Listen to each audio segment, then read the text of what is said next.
Bonjour, nous allons voir maintenant encore une vidéo gratuite qui va vous permettre d'avancer dans 3D Studio Max. Alors dans la version 2016, ce qui agace généralement les utilisateurs, c'est ce nouveau concept. C'est l'aspect ici surlumineux avec le petit liseré jaune, voire le petit liseré bleu en fonction que l'objet soit sélectionné ou en vue d'être sélectionné. Pour bien comprendre cette vidéo, simplement les prérequis tels que le niveau essentiel en VOD et on ne peut plus suffisant.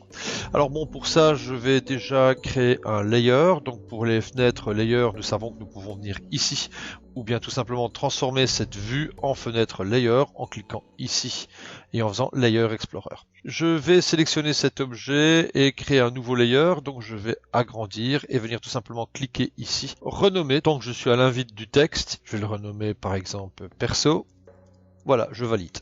Alors maintenant on va observer un petit peu, c'est le layer perso qui est actif. On voit bien ici que le layer est actif parce que l'icône est en surluminance bleue. Si vous sélectionnez tous ces objets, ils sont eux-mêmes bleus. Et pour les introduire dans le layer, il suffit de cliquer sur le petit plus qui est ici. Voilà, maintenant ils sont tous dans le layer actif. Nous pouvons donc considérer que la couleur adoptée par la version 3D Studio Max 2016 est le bleu pour symboliser ce qui est actif et aussi ce qui est sélectionné.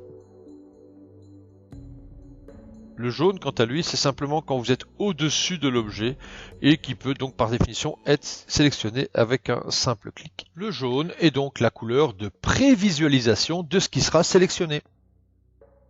Voyons ici un des intérêts des nouveautés de 3D Studio Max sur le fait de voir en surluminance jaune un objet qui peut être sélectionné ou en surluminance bleue un objet sélectionné. Lorsque vous avez plusieurs objets qui sont dans un axe de profondeur, vous êtes obligé d'aller chercher une partie de la géométrie pour pouvoir y accéder. Par contre, si je sélectionne le premier, un simple double clic suffit pour aller sélectionner les objets qui sont à l'arrière, à condition que mon pointeur de souris se trouve dans le prolongement des objets à l'arrière-plan. Néanmoins, si je veux sélectionner un objet intermédiaire, avec la nouvelle version de Max 2016, vous pouvez appuyer sur Tab. Tous les objets qui sont sur le prolongement de la souris seront sélectionnés. Une fois qu'il est choisi, un simple clic gauche de la souris va vous permettre de le sélectionner et de le manipuler plus aisément. Si ce concept surluminance jaune et surluminance bleue ne vous intéresse plus, vous pouvez aller à ce moment-là dans Customize Préférences et dans la partie Viewport, sélection Preview Highlight, désactiver tout simplement ce nouveau concept proposé par Max 2016. J'espère que cette petite vidéo vous a plu, donc rendez-vous pour les VOD CGI Trainer pour apprendre à apprendre, et ici vous verrez à chaque fois des petits tips et des astuces gratuites en fonction de ces prérequis. À bientôt.